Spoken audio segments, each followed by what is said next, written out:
Hey, hey, hey, you know who it is, your friendly neighborhood therapist coming through. Disregard. Okay. This gonna be a minute. Want to talk to you for a few minutes. A transparency moment here. Want to talk to you a little bit about codependency while my dog go handle his business. Okay. Um, so interestingly enough, I always believe like there be signs, right? That I should, talk about something. Because as you know, I haven't been on here consistently, but I just felt in my spirit that some of you may be able to relate to this. So there was a time in my life where I constantly was trying to please others. Anybody people pleasing out there? Yeah. Well, I'm going to tell the truth and shame the devil. There was a time, right, where, especially as it relates to intimate partner relationships, I can give a hoot regarding friends, but it's associated with the trauma that I experienced, right, as a little girl with my father, my identity, always being told that disregard that always being told that I was ugly because I was dark skinned and had nappy hair, and not being skinny and could never wear a two-piece bathing suit. I had so many insecurities that when I first got into a relationship, my first relationship, I tell you, first relationship, 15 years old, I was so insecure, right? And he was 5 years older than me. First of all, statutory rape, but that's in my book, Normal Dysfunction. Get it, all right? Um, but he showed me attention, right? He made me feel special, if you will. Gave me money, brought me clothes, because, we were po. We was so po. The O and the R, we couldn't even afford it, so we were po, not poor, okay? Um, and I felt like I was in love, and after all, I'm dark skinned, right? Always told I'm ugly. And this man, 5 years older than me, wanted to be with me? No. Could have been because he was a pervert, but let me stop. All right. Disregard. But with that being said, there were signs that something was off in a relationship,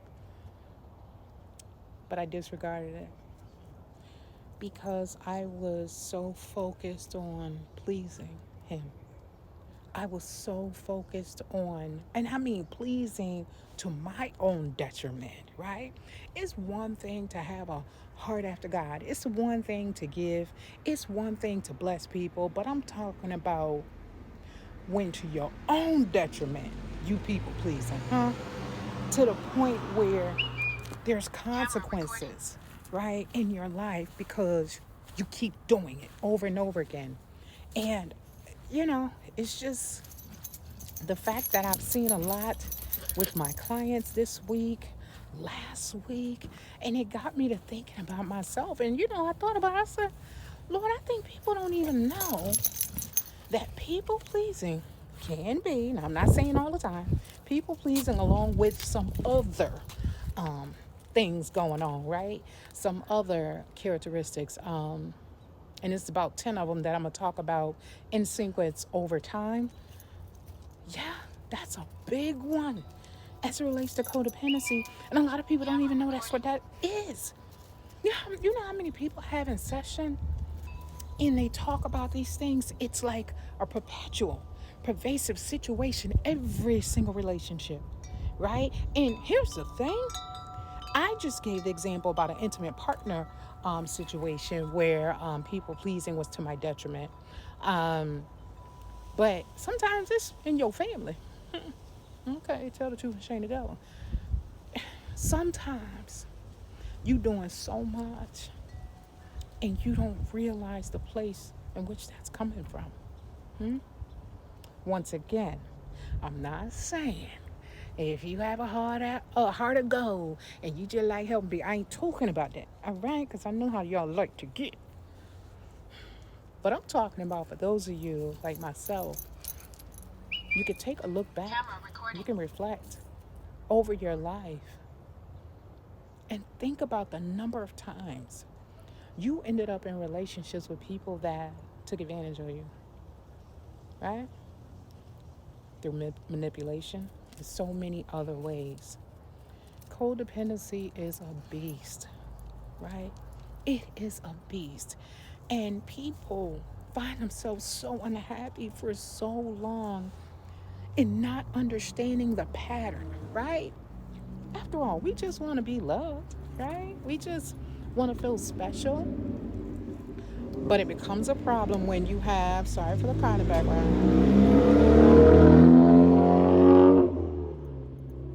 um, but when you want to be loved so bad, you find yourself doing things that are not healthy. What are you doing? You better not be eating no grass. You find yourself putting people before you. There are so many other um, signs, right, of codependency that I'm going to bring up over time. But I just want to share with you today. If this resonates with you, listen, no shade. Don't feel bad in the sense of that negative self-talk, right? If it resonates with you, it resonates with you. But here's the thing, do something about it, right? And if you have a therapist already, who knows? It may have already come up, right, in sessions with your therapist. But if you don't have a therapist, guess what your friendly neighborhood therapist done did? Guess what I done did, y'all? Get what I done did? I done created an ebook. Yeah, I created an ebook, really just talking about breaking the chains of codependency. Recognizing number one, what it is, right? What it looks like, how it manifests. Number two, things that you can do to overcome it. Number three, some other resources. I mean, it's about 4 chapters, $7, y'all. Now, some of you may not be able to afford therapy. And I know I can't be everybody's therapist as much as I want to be because I love it so much. I know I can't be everybody's therapist, just real talk. Get the ebook, $7. And guess what? You may say, you know what? This ain't for me. I'm doing good. I'm on my healing journey. Me and my therapist already talking about this. Great. Send this to your friends. Send this to your brother. Send this to anybody that you know. $7 for an ebook. Once again, it's just to give you some insight, right? Because once you get this information, and I'm going to give this disclaimer, because baby, once you start this healing journey from codependency, people going to be mad. People going to be big, big mad. I don't know if they still say that nowadays, but people going to be big, big mad. And good for them. Good for them. Because here's the thing. I always used to tell the guys in group in the prison, secrets buried alive never die. Once you expose that devil, called codependency, once you expose it, you're going to be free, y'all. Free. I am finally free. It took me so long to get free. So free. And it was, for me, it was a spiritual awakening. It was a spiritual journey. For others, it's through mental health. It's through other means. But let me tell you something. $7? $7? To recognize what that thing is, to finally be able to put your thing on it. And here's the other thing, I just got to tell you, because y'all know how I be talking to y'all, and that's kind of how I'm talking in the ebook. So it's going to be relatable. You're going to be able to understand it and grasp it. And like I said, if it ain't for you, share it with somebody else. $7.